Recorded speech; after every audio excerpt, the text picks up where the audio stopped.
Bismillahirrahmanirrahim. Ikhfa, perhatikan nih.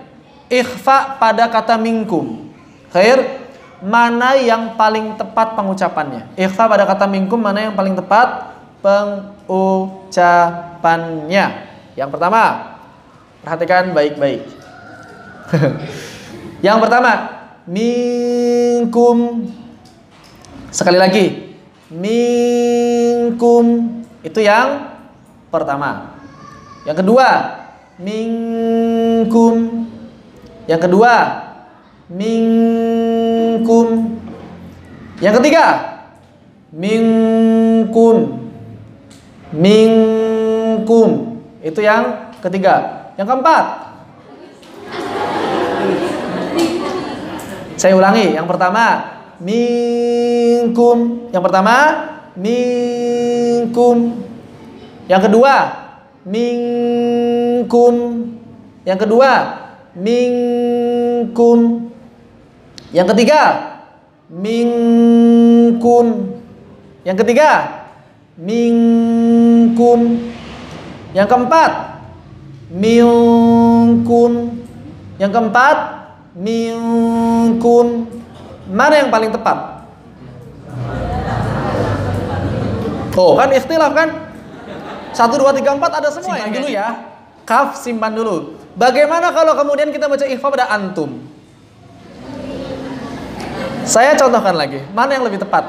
Tadi minkum disimpan dulu ya. Minkum disimpan dulu. Antum nih. Yang pertama, antum. Yang pertama, antum. Yang pertama. Yang kedua, antum. Yang kedua, antum.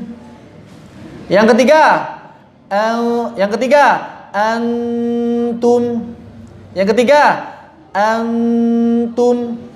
Yang keempat, antum. Yang keempat, antum. Saya ulangi. Ikhfa antum. Yang pertama, antum. Yang pertama, antum. Yang kedua, antum.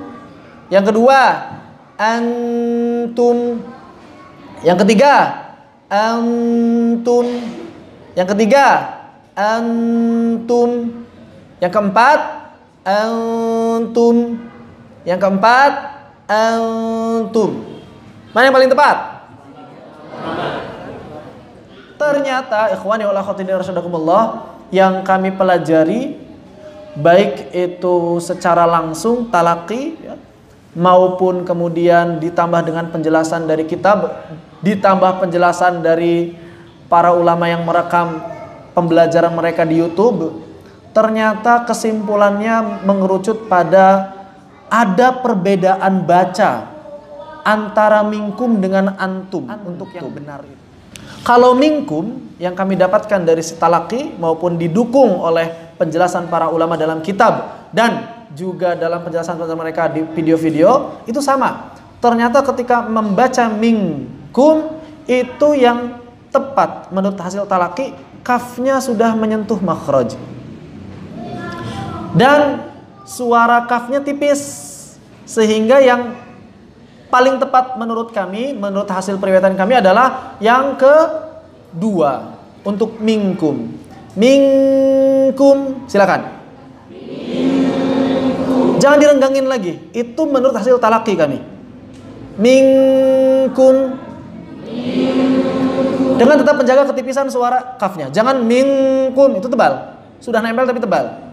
Difahami? Ini menurut hasil talaqi kami. Dan ini penjelasannya sama persis dengan yang dijelaskan oleh Syekh Aiman Suwaidi. Suara istilahnya itu rendah, kesamarannya rendah. Berarti dekat ke idhar, kesamarnya rendah, makanya mirip idhar. Minkum mirip idhar ya, samarnya rendah. Ketika kita baca antum atau kuntum, nah kuntum lebih ini lagi biasa nih. Kalau kuntum banyak orang yang baca begini, ku monyong terus, akhirnya tebal. Kuntum. Atau ada lagi yang bacanya sambil ditempelin, kuntum. Ternyata berbeda cara baca nun ketemu kaf dengan nun ketemu ta. Kalau nun ketemu kaf yang sempurna sudah ditempelkan, minkum termasuk dengan qaf, min qablik. Beda ya. Minkum, min qablik. Dari siapanya bedanya? Ketebalannya. Min tipis, min tebal. Harus beda. Harus berbeda. Karena qaf tebal, kaf tipis. Kuntum ini justru harus agak jauh lidahnya dari makhraj ta. Kenapa? Karena ikhfa'nya a'la. Ikhfa tertinggi, sehingga lidahnya harus nomor 1.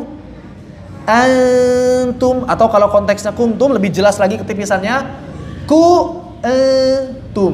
Perhatikan, kuntum, silakan. Jadi lidahnya jangan nempel. Kenapa? Karena dia ikhfanya harus tinggi, samarnya harus jelas-jelas samar, begitu. Kuntum, silakan. Jangan dibaca kuntum, itu untuk ketemu kaf. Jangan dibalik, penjelasan para ulama terbalik. Jadi harusnya minkum yang lebih tepat insyaallah. Kuntumnya kuntum, agak sedikit jauh dari makhraj. Jadi bukan kuntum, antum, atau malah ditebalin kuntum. Banyak begitu ya. Karena sebelumnya domah jadinya apa? Kuntum. Karena sebelumnya kasroh, min qablik jadinya min qablik. Enggak. Bukan dari kasroh domah harokat sebelumnya, tapi dari ketebalan, ketipisan huruf berikutnya. Ini persoalan ikhfa. Begitu. Unzil. Ini ikhfa juga nih. Karena sebelumnya domah jadi monyong terus kan biasanya. Unzil tebal. Unzil harusnya tarik untuk tipiskan. Kenapa? Karena setelahnya zai. Unzil, coba silakan. Unzil. Tapi jangan kelamaan.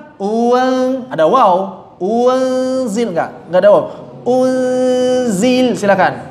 Unzil. Ya, gimana nih? Kok ini tadi ada ikhfa a'la, ikhfa adna sih? Kayaknya dulu waktu belajar adanya akrob ausat sama abad.